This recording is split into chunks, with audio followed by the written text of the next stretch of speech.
And everything has a vibration, everything has a frequency. So of course we will be affected by it. So coming out into the brain and mind connection, these two fields of science were really powerful in changing my life.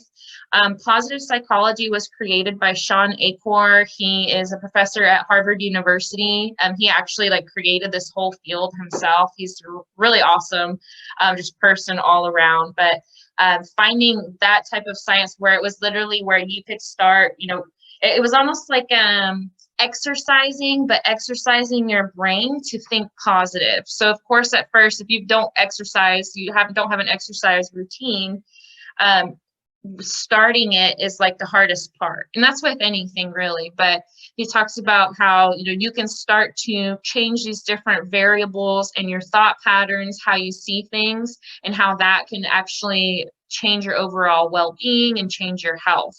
And positive neuroscience is very similar, except it's just the neuroscience part. So they actually have the neuroimaging. So like I said a second ago, psychology is more like that pseudoscience and theoretical. And like, yes, we kind of see the changes over time. And then positive neuroscience was like we're seeing these neural synapses and rewiring and recreating themselves, every day because they're doing these positive practices. So the reason I have the brain on the screen is something that I found super empowering. It's good to have this reminder. You may already know this as well.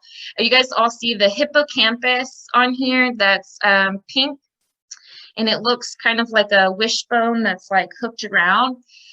So stress studies are starting to show through these actually fields of sciences that like stress, and not just like stressors outside of us, but also the mental stress too, actually has negative effects on the hippocampus, and over time can actually deteriorate it.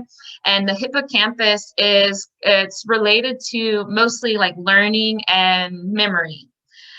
So we can think about like, and I'm not saying this is like all around the like why, but I think about people that are elderly and how that starts to be a common factor or symptom is an effect in memory. And so I kind of wonder, I don't know how many studies are out there about this, but I kind of wonder, how much does stress, long-term stress, right, play a factor on, Alzheimer's or dementia?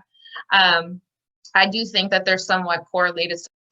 What's up, y'all? It's Future Taylor, and funny enough, the day that I'm editing this video today, I was actually cleaning out my Google Drive earlier, and I've had it forever, and it was about to run out of space, so I'm cleaning it out, and I actually found a research paper that I wrote in college in a physiological psychology class that I took, and it was specifically about stress and the long-term effects of stress and how it relates to affecting memory and learning and is correlated with Alzheimer's and dementia. So just wanted to share that fact that there actually is research out there, and I did know of it. That was just like 7 years ago. So all right, enjoy the rest of the video.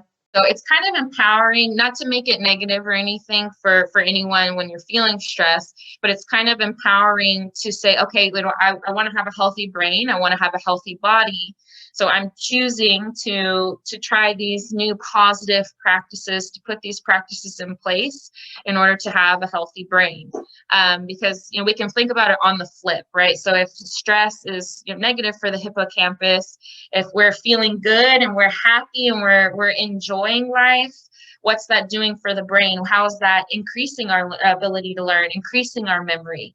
So it's just really cool to think about. I love the neuroplasticity, that's what it was called. So we are, and this is actually more of a recent discovery in science, that they used to think that our brains are hardwired.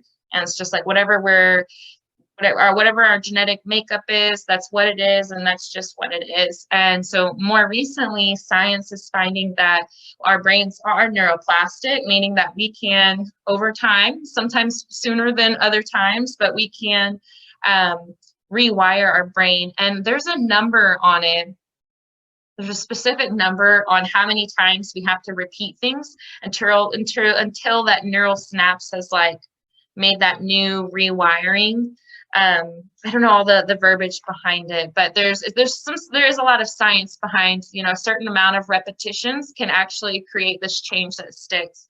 Same thing again, like I said, with the exercising, like at first, the first maybe 2-3 weeks, I think there's something about 21 days, like the first 21 days of starting a new healthy habit can be like the hardest, but once you get past that 21st day, it gets easier because it feels like muscle memory. And that's how our brains are. And this is something I learned in positive psychology. Your brain and your body and you all around like to take the path of least resistance. So if we've been in this pattern of stress or anxiety or worry, it's going to take us, like, with our own energy and our own kind of willpower, our own willpower choice, to start this new habit, because we can't just want it different, because we're wired to take the path of least resistance. So we have to create the new path of least resistance.